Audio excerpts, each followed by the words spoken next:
Final round coverage of the Memorial Championship presented by Discraft. Welcome, everybody. My name's AJ Risley. I'm joined here by Paul Ulibarri. What's up, Paul? I'm good. We have a treat for you guys. Like he said, final round coverage, Vista del Camino, and we have a battle on our hands. You already know it's going to be exciting. You already know. Super exciting. Eagle McMahon, Simon Lizotte, Jalle Stoor, and Scott Withers. Scott Withers, Washington. Man, yeah. Scott Withers has been good for a long time. Really, really good. He just doesn't travel around outside the West Coast as much as I think everyone would like. He's a very good player, but unfortunately not as many people know about him until today. He's going to be on camera. It's going to be great to watch. Here we go. Should be an exciting battle. And we're going to start off with a great opening hole. Hole 1 right over the water here, 318 feet. Plenty of danger. Water on the left. Sidewalk and beyond on the right is out of bounds. And it's a pretty fast green. What do you think, Paul? Yeah, absolutely. You're also going to have this basket, which is raised. That's going to be a theme for this course. This particular round, we had a right to left crosswind. You can see those Discraft banners going from right to left. So these players are going to have to go wide over this crowd. And this one took off on him. I mean, this is actually going to have to slow down. Uh-oh. Yeah, you could see right away that he got the nose up and the wind really took hold of that flight. Let's see if Simon can make the correction. Maybe a little wider. Simon going back to the white shirt. And yes, you were very correct. A lot wider. And there it is, inbounds, circle 1. Really great shot there. I mean, to have the trust to put it that far wide over the, out of bounds the whole entire way. And what do you know? He's in his range of 22 to 32 feet. Yeah, Simon's known for that kind of power. Jalle not so much as a power guy, but super accurate, and he's able to get another green hit with that throw. And we didn't get to see Scott's shot, but it looks like that's his light blue disc there right inside circle 1 as well. Yeah, he's so good. They just placed it there for him. They're just like, dude, we already know you're going to be in circle 1. Let's just move on. Eagle with a great par save from circle's edge. That's exactly what he needed. I mean, that's tough. First tee shot trickles out of bounds like that. Great recovery. And Simon, there you go. He's just got that stroke from the tester zone on lock. Scott squeaks it in over the rim for birdie. And thank you, Mr. Spotter. Oh, here we go. At least we get a little slow-mo of Scott. Nice reach back. CTP. So we have 3 birdies, 1 par, 41 under, 39 under, 36, and 33 under. Amazing. And this is after hole 1 of the final round. The final round, yeah. Incredible Still 17 scores. holes to go, yes. 55 holes in, 41 under par is the lead. Hole 2, par 3, 369 feet. You have the parking lot to your right with those palm trees. Simon's going to want to go super wide. Yikes. This thing really has to make it back, though. That's a danger of not coming back. Inbounds for sure. And it doesn't look like he did. Uh-oh. And we had mentioned that in a previous round that he was really taking on that palm tree, and this time it got the best of him. Jalle with a lower trajectory, that he brings the out of bounds almost not in play at all with that lower shot. Oh, yeah. And he's going to have a circle putt there.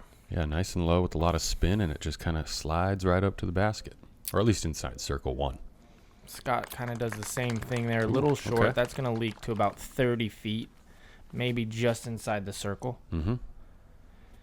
And Eagle looking to take a similar line to Simon's, and I think he corrected a little bit. Those guys kind of did a little flip-flop there on the first 2 holes.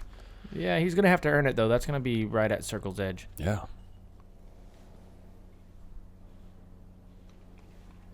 And you think he was running that? Do you think he was trying to do a little sidearm skip in? Knowing Simon, yes. Of course. And knowing Eagle, no problem from about, 32 feet. And that was a big momentum shift right there. I mean, Simon gets the birdie on 1, and then right away, Eagle gets 2 on him on hole 2. Yeah, huge. And Jalle just keeps playing super smooth on this Super front smooth, 9. yeah, just crushing this front 9. 2 for 2 to start. Scott's typically a really good putter. Surprising miss there. He's got a very, very fast tempo, though, so we'll see if that affects his putting percentage moving forward. Ooh. Whoa, hey, bud. Yeah, let's not be snapping the towels like that, Simon. Calm it down. This isn't your YMCA locker room. Seriously. But then again, getting a bogey on these first 6 holes, that's tough to swallow. Yeah, And snap Eagles, away. Yes, yeah. It's fine. We'll let it slide. Moving into hole 3, 360 feet. Another elevated basket. There's OB wide right and wide left if you somehow get huge skips over there. We're going to see some hyzers. We might see a straight shot or two to the left of this little tree, but this is a pretty typical play, I think. I think we might see a sidearm. Oh, look at that. Pay the man $1. A little one hop into the pole. That was really nice. No, Yeah. no sidearms. Okay. Honestly, though, on these first 4 holes, we have similar shots to where you almost just pick a disc, pick an angle, and then you throw that same shot on all of them. That's what I did the third round for these first 3 holes. I was just like, yeah, this disc is feeling pretty good. I'm just going to keep throwing it. Scott with the pretty standard hyzer. Circle's edge. And there's Simon going big, tall, wide. Get off that building. Oh, yeah. Money. Yep. That's the way to play it.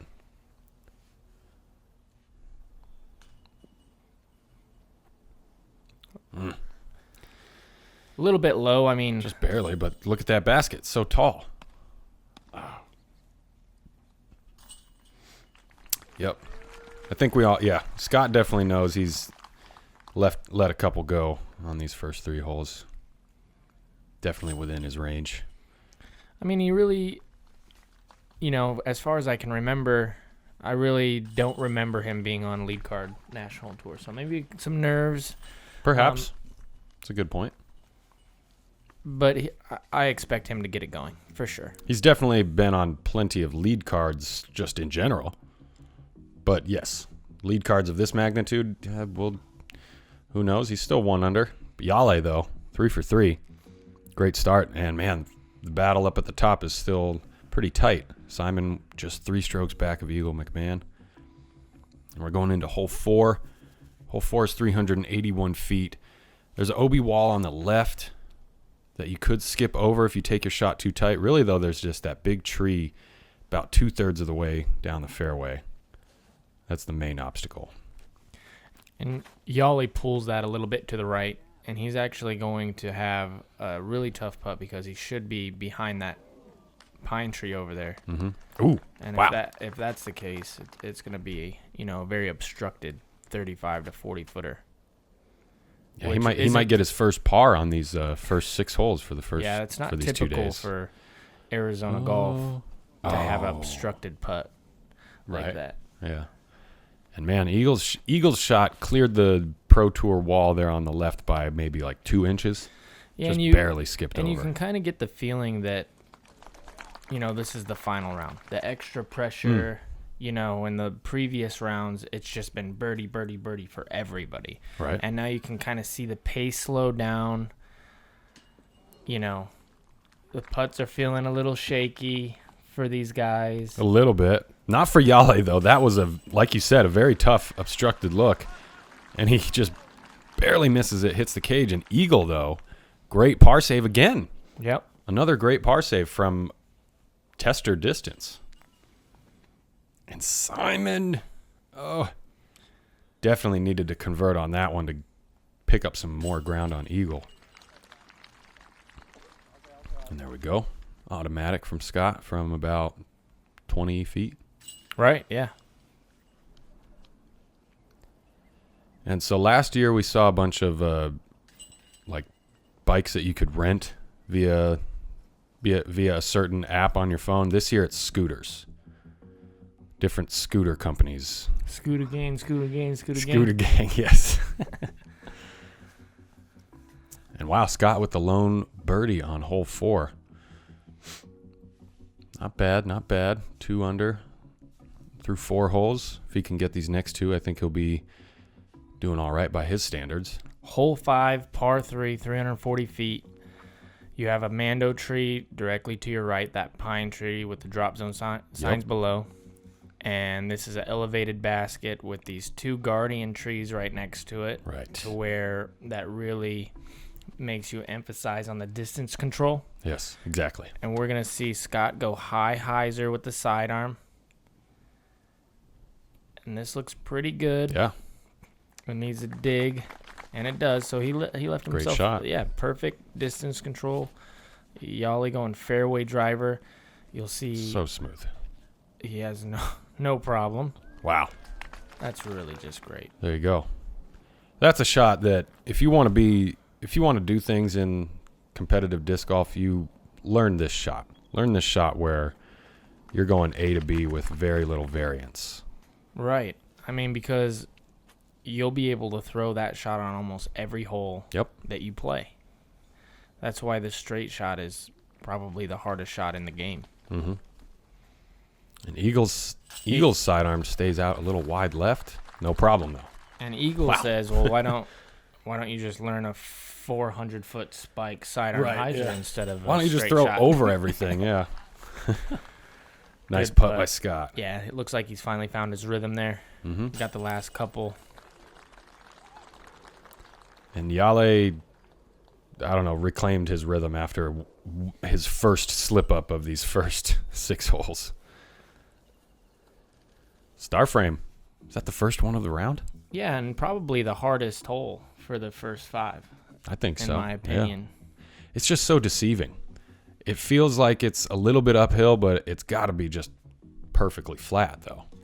Yeah, it's a musket, but it's a difficult shot. Yes. You know, but you're like, okay, I have to get this, and so it adds a little pressure, and right. You get a little quick sometimes with the feet, and then all of a sudden. And like you said, those 2 trees just behind the basket make you want to come up short, but then you're not exactly sure how far away you are, so you try to come up short, and you end up 40 feet short. Bummer. But hole 6 is our first par 4 of the front 9. Yes. 783 feet. You're Long gonna see, and narrow. Yeah, you're going to see big turnovers, rollers, sidearms, backhand hyzers, and flex shots. All of it? Just whatever you're most comfortable throwing. And it looks like Scott chose to throw just a long turnover that's going to hold the whole way, and that's really great position. Yeah. That had to be something slightly understable, don't you think? Oh, yeah. Because he didn't really turn it over as much as Jalle did here. And wow, this is just so much trust in this disc. Wow, just to put it up so high with all that OB left. Yeah, that's all of 450 right there, right in the middle. That was huge. And this is actually interesting. I'm curious how far Eagle is throwing these sidearm hyzers. But you saw Jalle with the big flex shot. Let's see how far ahead he is of just the sidearm hyzer. I'm curious. And we saw in the last round that Simon didn't get this over enough. And this time, oh, no. he catches that last tree. Otherwise, that thing was... It still had a lot of heat on it. I'm pretty sure that was a 250 marker that is right next to that tree. I believe you are correct. And Scott playing the hyzer into this tight green with OB on either side and deep. Yeah, it looks like he might have got a green hit.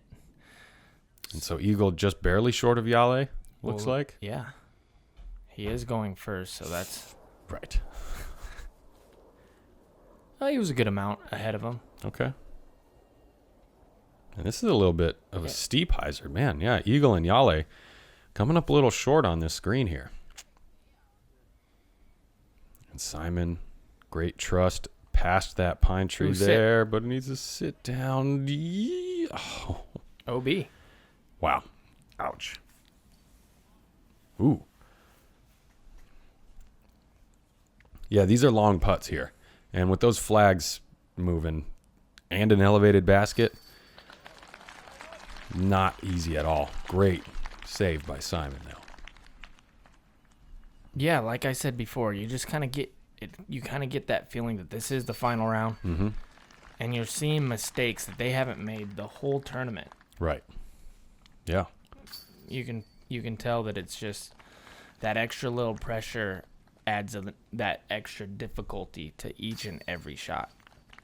Yeah, I think with the first 3 rounds kind of being a little bit of a mental sprint. Now, yeah, I mean, it takes a lot of training to keep that same focus and just, I don't even know what to call it, but just staying in the moment. It takes a lot of work to maintain that through 72 holes of high-level competitive disc golf. Eagles still got a 4-shot lead, though, over Simon and Jalle.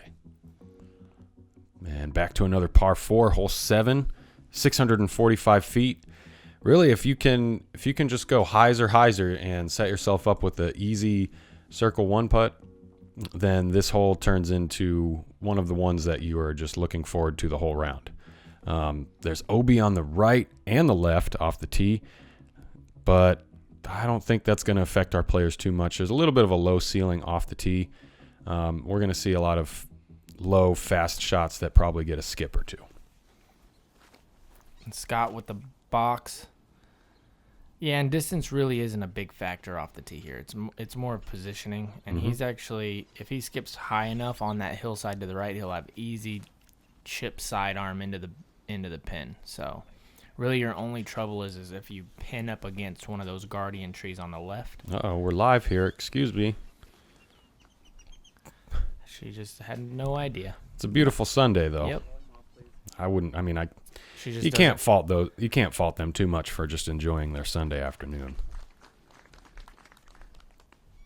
Until Eagle and Simon step up on the tee, Yeah, though. she was Then safe in that case, watch out, please. And Simon looked like he was going big. Yeah, he really got low on that run up to make sure that he got underneath that low ceiling. And that's a very big drive. He's going to have... He might be able to jump putt it into circle 1. And this needs to get going. Sure does. And it needs to stop. And there you go. You were exactly right. Scott got just enough left. Those trees are now on his right, and they're just completely out of the way. He's going to throw a Gator 3, his signature disc. A little sidearm chip shot. No problem. And I'm not sure what a lot of these guys are throwing, so I apologize for not asking beforehand. We probably should have asked what some of them are throwing, but they're throwing really good shots. And Jalle didn't. His reaction didn't look typical of one that made their birdie putt. Nope. Unfortunately. Let's see what Simon's got. He's a little longer than I'm sure he would have liked. Looks like he got for it, a though. birdie putt, but yeah, he's fine.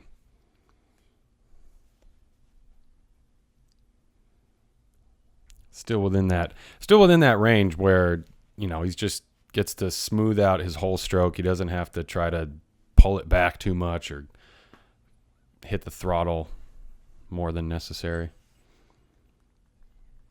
And there's Jalle with the good cleanup.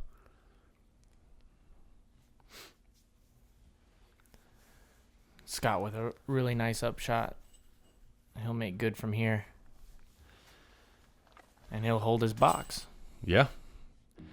That's tough to do on the final day lead card. That'd be an interesting stat. I wonder if...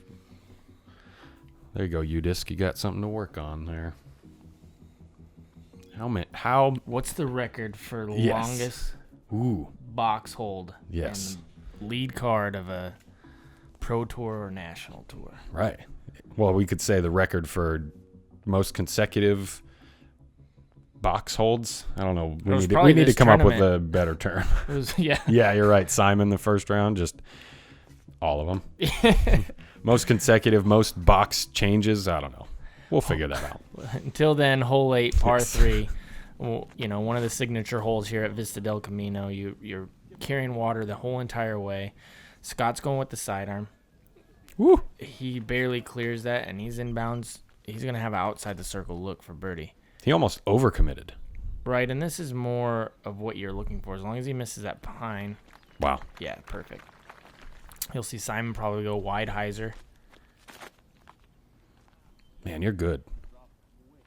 I just think to myself, what would I do if I was Simon? What would I do if I just could throw as far and as hard as I wanted to? No limitations. Spike hyzers are fun. And what a shot by Jalle. I know what I would do if I was Jalle. I'd throw that green disc on Right. almost every shot. Same. I think we all have our own green disc, though. It might not necessarily be green, but I don't know, something that we feel just as confident in. And Scott, unfortunately, overcommitted, and I think he's in danger of losing his box. And yep, there we go. Darn. He's got plenty of holes to try to get it back. Solid stroke by Jalle. Those are really the only 2 discs he needs on these first 8. Yeah. I mean, yeah, of those 16 holes, I think he was, 14 down? Right. Had a couple slip-ups today. And Scott with the beer frame there. But Eagle holding on to that 4-stroke lead. Yeah. And again, Jalle has the best score of the lead card through 8 holes. 5 down. Okay, so I apologize. 13 down for those first 16 holes of the round, both rounds 3 and 4. Hole 9. Still not bad.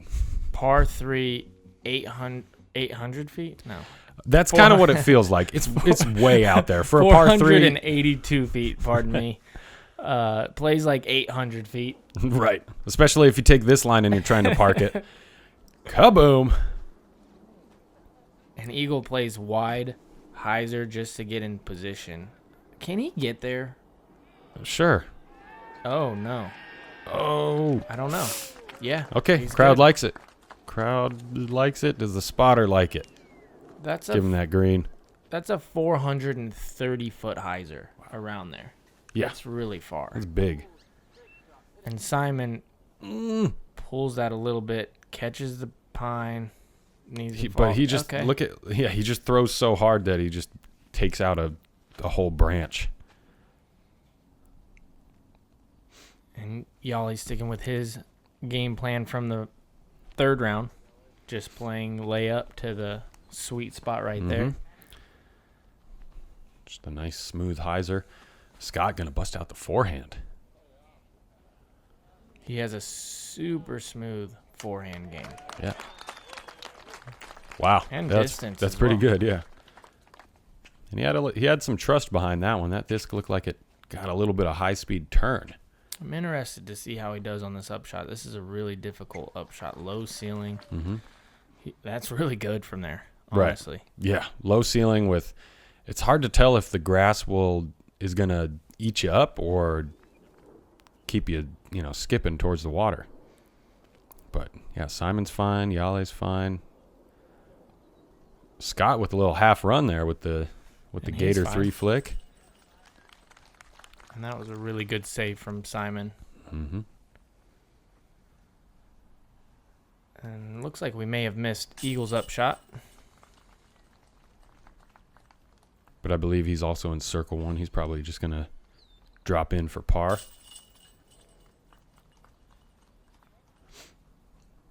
Either that or he just DNF'd. Nope, there he is. Okay. Oh, Close call. Yeah. Yep, easy par. Par frame for these guys, which really isn't bad on this hole. Such a long par 3. Yeah, it looks like they all got pars, and Eagle holds on to a 4-stroke lead over Simon after 9 holes. Simon with the lone bogey on the front 9. All right, front 9's done. We only got 9 more holes to go before we're all wrapped up. Let's see what happens. Any predictions? More sidearms? Any circle 2 putts? What do you think? Circle 2 putts. Okay. I'm excited. Thanks for watching, guys. See you on the back 9.